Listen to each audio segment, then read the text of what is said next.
आज की इस डीप डाइव में हम एक बहुत ही दिलचस्प और थोड़े भारी विषय की परतों को खोलने वाले हैं। बिल्कुल, और विषय भी ऐसा है जिस पर गहराई से बात करना आज के समय में बहुत जरूरी है। हाँ, तो आज हमारे पास जो नोट्स और आर्टिकल्स का स्टैक है उसका मुख्य विषय है nation, politics and truth, Sudhanshu Trivedi's bold discourse. राष्ट्र, राजनीति और सच। एकदम सही। आसान भाषा में कहें तो हम इन्हीं 3 पहलुओं पर उनके विचारों का गहराई से विश्लेषण करने वाले हैं। और राजनीति तो ऐसा विषय है जिस पर हर किसी की अपनी एक अलग राय होती ही है, लेकिन आज हमारा मिशन किसी राजनीतिक बहस में पड़ना नहीं है। बिल्कुल नहीं। हमारा उद्देश्य सुधांशु त्रिवेदी के वैचारिक दृष्टिकोण, उनके तर्कों और राष्ट्र बनाम राजनीति जैसे गंभीर विषयों पर उनके थॉट प्रोसेस को समझना है। और ये समझना भी कि वो चीजों को किस नजरिए से देखते हैं। हाँ, और देखिए, आगे बढ़ने से पहले एक बात बिल्कुल स्पष्ट कर देना जरूरी है। हाँ, ये बहुत महत्वपूर्ण है। चूंकि हम राजनीति, वामपंथी और दक्षिणपंथी विचारधाराओं से जुड़े विषयों पर चर्चा कर रहे हैं, तो हमारा ये विश्लेषण पूरी तरह से निष्पक्ष रहेगा। हम यहाँ किसी भी राजनीतिक पक्ष का समर्थन या विरोध करने नहीं बैठे हैं। बिल्कुल, हमारा काम बस एक गाइड की तरह है जो इन अलग अलग लेखों और भाषणों में मौजूद विचारों को डिकोड करके सामने रख रहा है, ताकि हम सब इस वैचारिक विमर्श को बेहतर ढंग से समझ सकें बिना किसी बायस के। तो चलिए इसे थोड़ा खोलकर समझते हैं। अक्सर हम टीवी पर नेताओं को सिर्फ आरोप प्रत्यारोप करते देखते हैं। हाँ, वो तो रोज का ही है। लेकिन इन नोट्स में सुधांशु त्रिवेदी को एक थिंकिंग पॉलिटिशियन या एक आइडियोलॉग कहा गया है। इसका असल में क्या मतलब है? ये एक बहुत ही शानदार सवाल है और यहीं से इस पूरे विमर्श की नींव पड़ती है। अच्छा, देखिए, जब हम किसी को आइडियोलॉग या विचारक कहते हैं तो उसका मतलब है कि वो व्यक्ति दिन प्रतिदिन की राजनीतिक उठापटक से परे जाकर सोचता है। मतलब उनका फोकस सिर्फ आज की ब्रेकिंग न्यूज पर नहीं होता। सही कहा। एक आम राजनेता का ध्यान शायद अगले चुनाव, अगली हेडलाइन या कल की किसी कंट्रोवर्सी पर होता है, जो कि बहुत ही टेम्परेरी चीजें हैं। बिल्कुल, लेकिन एक विचारक वर्तमान की घटनाओं को इतिहास, दर्शन और एक बहुत बड़े वैचारिक ढांचे में फिट करके देखता है। तो इन नोट्स का अध्ययन करते हुए उनकी कौन सी बात सबसे ज्यादा उभर कर आती है? जो बात सबसे ज्यादा उभर कर आती है वो है उनकी बौद्धिक शैली। मतलब वो हवा में बातें नहीं करते, फैक्ट्स और लॉजिक के साथ। हाँ, अगर वो कोई तर्क दे रहे हैं तो उसके पीछे ऐतिहासिक संदर्भ होता है, सदियों पुरानी कोई घटना होती है या कोई सभ्यतागत दर्शन होता है। मतलब ये सिर्फ इस बारे में नहीं है कि आज सुबह किसने क्या ट्वीट किया, एकदम नहीं, बल्कि इस बारे में है कि आज की घटना का पिछले 100 सालों के इतिहास से क्या कनेक्शन है। सटीक। और यही चीज उन्हें एक थिंकिंग पॉलिटिशियन बनाती है। वो राजनीतिक डिबेट को एक अखाड़े की तरह इस्तेमाल नहीं करते। नहीं, वो उसे एक क्लासरूम की तरह इस्तेमाल करने की कोशिश करते हैं जहां तर्कों का एक लॉजिकल स्ट्रक्चर हो। इस विमर्श में उनका एक बहुत बड़ा फोकस राष्ट्रहित बनाम दलगत राजनीति पे भी है ना? हाँ, वो एक बहुत ही स्पष्ट विभाजक रेखा खींचते हैं इन दोनों के बीच। वो लाइन कैसे डिफाइन करते हैं वो? उनके तर्कों के अनुसार राजनीति बहुत ही क्षणिक चीज है। आज कोई सत्ता में है, कल कोई और होगा। बिल्कुल, नीतियां बदलेंगी, नेता बदलेंगे, लेकिन जो राष्ट्र है वो एक निरंतर चलने वाली एंटिटी है। मतलब राष्ट्र सबसे ऊपर है। हाँ, और जब कोई राजनेता या पार्टी अपने छोटे से राजनीतिक स्वार्थ के लिए किसी ऐसे नैरेटिव को बढ़ावा देती है जिससे अंततः राष्ट्र का नुकसान हो रहा हो, तो वहां वो राजनीति राष्ट्रहित के खिलाफ खड़ी हो जाती है। एकदम सही। तो ये पॉइंट मुझे बहुत इंटरेस्टिंग लगा, क्योंकि अक्सर लोग देश और सरकार या देश और राजनीति को एक ही डिब्बे में डाल देते हैं, जो कि एक बहुत बड़ी गलती है। बिल्कुल, लेकिन इन नोट्स में एक और बहुत भारी कॉन्सेप्ट है, सभ्यता बनाम राष्ट्र राज्य का। Civilization versus nation state. हाँ, अब एक आम इंसान के लिए देश का मतलब है एक नक्शा, कुछ बॉर्डर्स और एक संविधान जो 1950 में लागू हुआ। ये एक बहुत ही पश्चिमी नजरिया है। तो यहाँ भारत को देखने का नजरिया कुछ और ही बताया गया है। इसे थोड़ा आसान भाषा में समझाइए। इसे हम एक उदाहरण से समझते हैं। ठीक है। पश्चिमी देशों में नेशन स्टेट या राष्ट्र राज्य का जो कॉन्सेप्ट है वो मुख्य रूप से एक कानूनी और राजनीतिक ढांचा है। मतलब एक जमीन का टुकड़ा? हाँ, जिसकी एक सीमा तय कर दी गई और वहाँ के लोगों ने एक अग्रीमेंट कर लिया कि हम इस कानून के तहत रहेंगे। एक कॉन्ट्रैक्ट की तरह? बिल्कुल। लेकिन अगर हम भारत को सिर्फ एक नेशन स्टेट मान लें तो हमारा इतिहास 1947 से शुरू होता है। हमारी सारी पहचान इस बात पर सिमट जाती है कि हम एक आधुनिक आजाद देश हैं। लेकिन त्रिवेदी का जो दृष्टिकोण है वो भारत को एक सभ्यता या सिविलाइजेशन के रूप में देखता है। तो इसका मतलब है कि वो इसे सिर्फ एक राजनीतिक बाउंड्री नहीं मान रहे? नहीं, वो इसे एक बहती हुई सांस्कृतिक नदी की तरह देख रहे हैं। ये बहुत ही खूबसूरत विचार है। सभ्यतागत दृष्टिकोण का मतलब है कि भारत का अस्तित्व 1947 की देन नहीं है। ये हजारों सालों से चला आ रहा एक निरंतर प्रवाह। एकदम सही। इसकी जड़ें वेदों में, उपनिषदों में और प्राचीन दर्शन में है। तो जब हम देश को इस नजरिए से देखते हैं तो समस्याओं को सुलझाने का तरीका कैसे बदल जाता है? पूरा नजरिया ही बदल जाता है। मुझे वो पेड़ वाला एनालॉजी याद आ रहा है जो हमने पहले डिस्कस किया था। हाँ, वो विशाल पेड़ वाला उदाहरण। अगर हम एक विशाल पेड़ को सिर्फ उसकी पत्तियों से समझने की कोशिश करें जो हर मौसम में झड़ती और नई आती रहती हैं, तो हम उसकी असली गहराई कभी नहीं समझ पाएंगे। बिल्कुल। पत्तियां यहाँ हमारी आज की क्षणिक राजनीति हैं जो आती जाती रहती हैं। लेकिन अगर हम उसकी गहरी जड़ों को देखें जो जमीन के अंदर मीलों तक फैली हैं, तब हमें उस पेड़ की असली ताकत का अंदाजा होता है। और ये जड़ें हमारी सभ्यता हैं। एकदम सही एनालॉजी है। और जब पॉलिसी मेकर्स या जनता इस जड़ वाले दृष्टिकोण को अपनाती है तो नीतियां केवल अगले 5 साल के लिए नहीं बल्कि अगली सदियों को ध्यान में रखकर सोची जाती हैं। ये दृष्टिकोण हमें बताता है कि हमारी सांस्कृतिक निरंतरता ही हमारी सबसे बड़ी शक्ति है। लेकिन देखिए, यहाँ एक बहुत बड़ी चुनौती भी है। कैसी चुनौती? आज हम जिस युग में जी रहे हैं, जहां हमारे फोन पर हर सेकंड नोटिफिकेशन आते हैं, सूचनाओं की बाढ़ आई हुई है। एकदम इंफॉर्मेशन ओवरलोड। ऐसे में इतने गहरे और लंबे दृष्टिकोण का टिक पाना बहुत मुश्किल होता जा रहा है। और यहीं से हम नैरेटिव के उस तिलिस्म में प्रवेश करते हैं। Narrative warfare. हाँ, इन आर्टिकल्स में सत्य और मीडिया की भूमिका पर एक पूरा सेक्शन है। आज के समय को इंफॉर्मेशन ओवरलोड का दौर कहा जाता है, लेकिन असल में हम आख्यानों के युद्ध के दौर में जी रहे हैं। तथ्य और नैरेटिव में असल में क्या फर्क है? इसे ऐसे समझिए, तथ्य या फैक्ट बहुत ही सीधे, नीरस और बोरिंग होते हैं। सिर्फ नंबर्स की खा। मान लीजिए इकोनॉमी के कुछ आंकड़े आए, वो सिर्फ नंबर्स हैं, वो तथ्य हैं। तो वो नैरेटिव कब बनते हैं? जब उन तथ्यों को किसी खास विचारधारा की चाशनी में डुबोया जाता है, उन्हें बैकग्राउंड म्यूजिक और इमोशंस के साथ पेश किया जाता है, तब वो एक नैरेटिव बन जाते हैं। बिल्कुल। और त्रिवेदी के विमर्श में इस बात पर बहुत चिंता जताई गई है कि आज मीडिया और सोशल मीडिया का एक बड़ा हिस्सा तथ्यों को रिपोर्ट करने के बजाय सिर्फ नैरेटिव घड़ने का काम कर रहा है। इसमें एक बहुत ही भारी शब्द का इस्तेमाल हुआ है, चयनात्मक आक्रोश या सिलेक्टिव आउटरीच। हाँ, ये बहुत ही अहम पॉइंट है। मुझे लगता है आज के सोशल मीडिया के दौर में हर किसी ने इसे महसूस किया होगा। क्या हम इसे थोड़ा डिकोड कर सकते हैं? सिलेक्टिव आउटरीच का सीधा सा मतलब है अपनी सुविधानुसार गुस्सा करना। मतलब जो चीज अपने एजेंडे में फिट बैठे सिर्फ उसी पे बोलना। मान लीजिए देश के 2 अलग-अलग हिस्सों में एक जैसी ही कोई दुखद या हिंसक घटना होती है। ठीक है।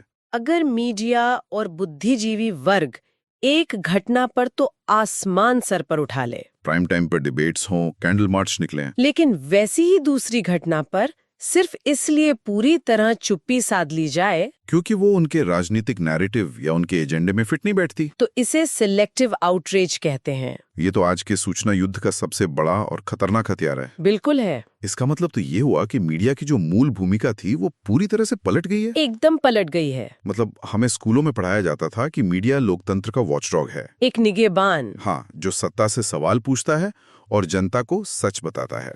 और यही इस विमर्श का एक बहुत ही क्रिटिकल पॉइंट है।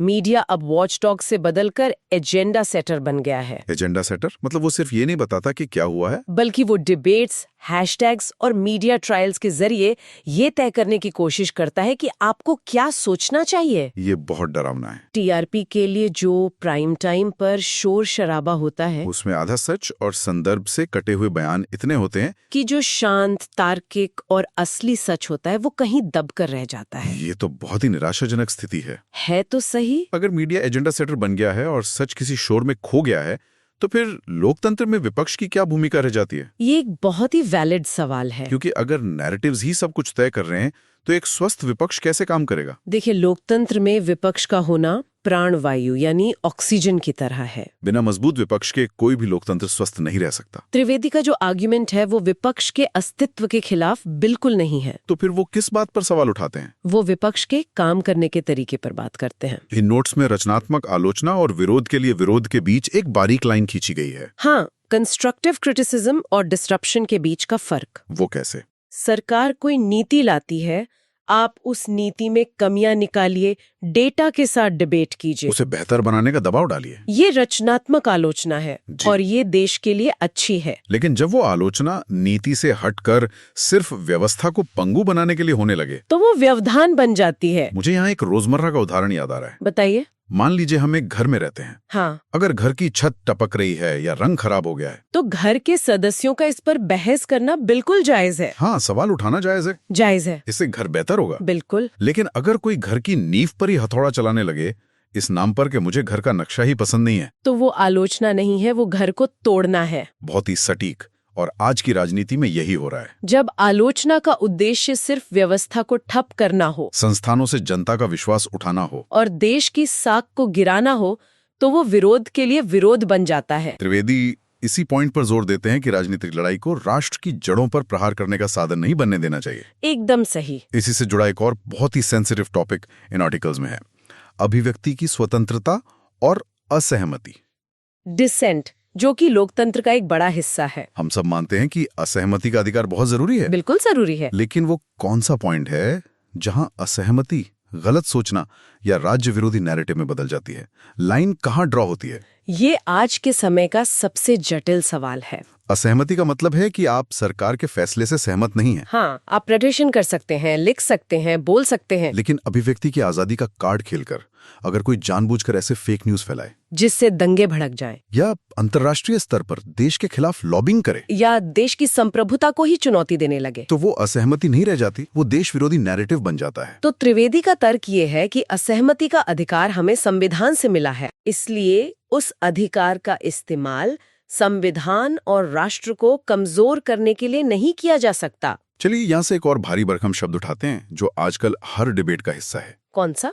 राष्ट्रवाद और छद्म राष्ट्रवादी यानी स्यूडो नेशनलिज्म। ये तो बहुत ही डिबेटेड टॉपिक है। अक्सर सोशल मीडिया पर हम देखते हैं कि राष्ट्रवाद का मजाक उड़ाया जाता है या फिर इसका बहुत गलत तरीके से इस्तेमाल भी होता है। इन आर्ग्यूमेंट्स में असली और नकली राष्ट्रवाद का फर्क बहुत ही बारीकी से डिकोड किया गया है। असली राष्ट्रवाद क्या है उनके हिसाब से? असली राष्ट्रवाद वो है जो सिर्फ नारों तक सीमित नहीं है। मतलब सिर्फ झंडा लहराना काफी नहीं है? नहीं, ये वो भावना है जो संकट के समय आपको अपने व्यक्तिगत या दलगत स्वार्थों से ऊपर उठकर देश के बारे में सोचने पर मजबूर करती है। ये देश की सभ्यता, संस्कृति और उसके समग्र विकास से जुड़ा है। और दूसरी तरफ है छद्म राष्ट्रवाद, स्यूडो नेशनलिज्म। ये कैसे काम करता है? जब कोई राजनेता या समूह राष्ट्रवाद के प्रतीकों का इस्तेमाल सिर्फ अपने राजनीतिक फायदे के लिए करता है, एक शील्ड की तरह। हाँ, लेकिन उसके असल काम समाज को बांटने वाले या देश को कमजोर करने वाले होते हैं, तो वो स्यूडो नेशनलिज्म है। और इसके अलावा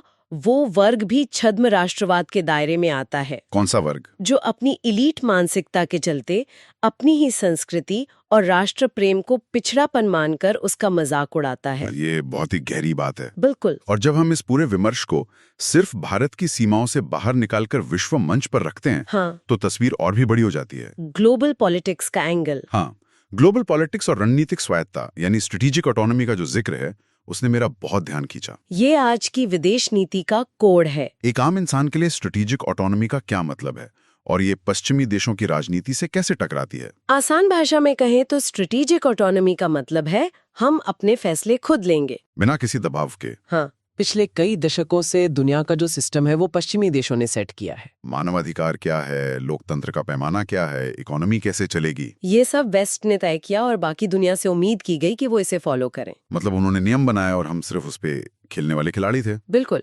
लेकिन अब भारत का रुख बदल रहा है।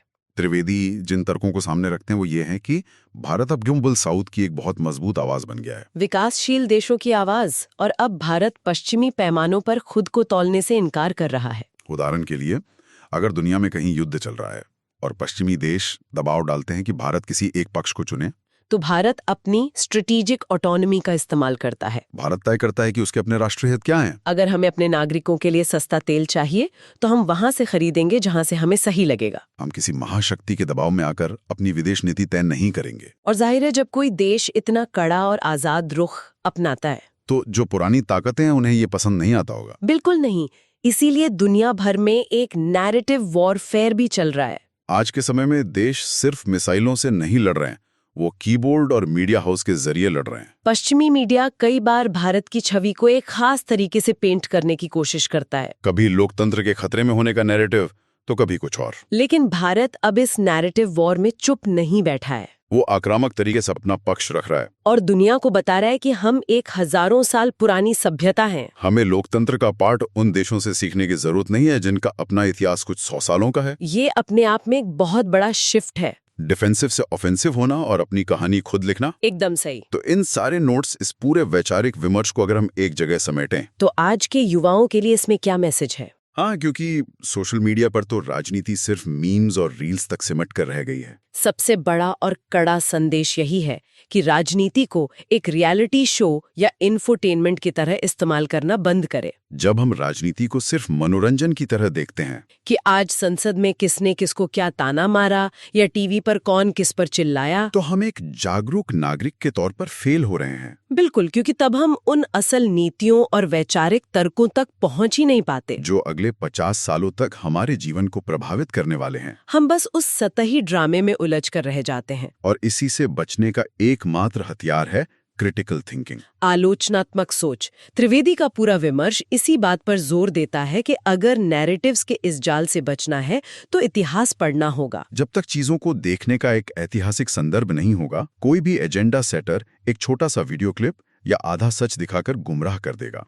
ज्ञान और गहराई से किया गया अध्ययन ही वो कवच है जो हमें इस सूचना के शोर से बचा सकता है। तो इस डीप डाइव के अंत में हम देखते हैं कि सुधांशु त्रिवेदी का जो विमर्श है वो केवल आज की राजनैतिक घटनाओं पर एक टिप्पणी नहीं है। ये एक ऐसा ढांचा है जो हमसे मांग करता है कि हम अपनी राजनीति, अपनी मीडिया और अपने राष्ट्र को एक बहुत ही गहरी समझ के साथ देखें। हमने राष्ट्र और राजनीति के बीच के फर्क को समझा, नैरेटिव और सच की लड़ाई को देखा, और ये भी समझा कि एक लोकतंत्र में विपक्ष और असहमति की जगह क्या है और उसकी सीमाएं क्या हैं। साथ ही हमने ये भी देखा कि भारत अब वैश्विक मंच पर अपने सभ्यतागत आत्मविश्वास के साथ खड़ा हो रहा है, जो अपनी नीतियां खुद तय कर रहा है। ये विमर्श हमें बताता है कि एक राष्ट्र के रूप में परिपक्व होने का मतलब सिर्फ इकोनॉमी का बड़ा होना नहीं है, बल्कि वैचारिक और बौद्धिक रूप से भी आजाद और मजबूत होना है। इस शानदार चर्चा को खत्म करने से पहले हम सबके लिए एक बहुत ही विचार उत्तेजक सवाल है, जिस पर हमें खुद अकेले में सोचना चाहिए। यदि हम अपनी आज की समस्याओं, अपने पहचान और अपने लोकतंत्र को पिछले 100 सालों के पश्चिमी पैमानों के बजाय अपनी खुद की हजारों साल पुरानी सभ्यता के चश्मे से देखना शुरू कर दें, तो क्या भविष्य की चुनौतियां और उनके समाधान हमें पूरी तरह से अलग नहीं दिखेंगे? ये नजरिया बहुत कुछ बदल सकता है। अगली बार जब हम टीवी या अपने फोन पर कोई तीखी राजनीतिक बहस देखें, तो हमें रुककर खुद से ये पूछना चाहिए कि क्या मैं यहाँ वास्तव में तथ्य खोज रहा हूँ या जाने अनजाने में किसी और के द्वारा गढ़े गए एक नैरेटिव का हिस्सा बन रहा हूँ। तथ्य और आख्यान के बीच का ये फर्क समझना ही आज एक जागरूक समाज का सबसे बड़ा इम्तिहान है। इसी विचार के साथ हम आज की इस डीप डाइव को यहीं विराम देते हैं। इस वैचारिक यात्रा में गहराई तक जाने के लिए शुक्रिया।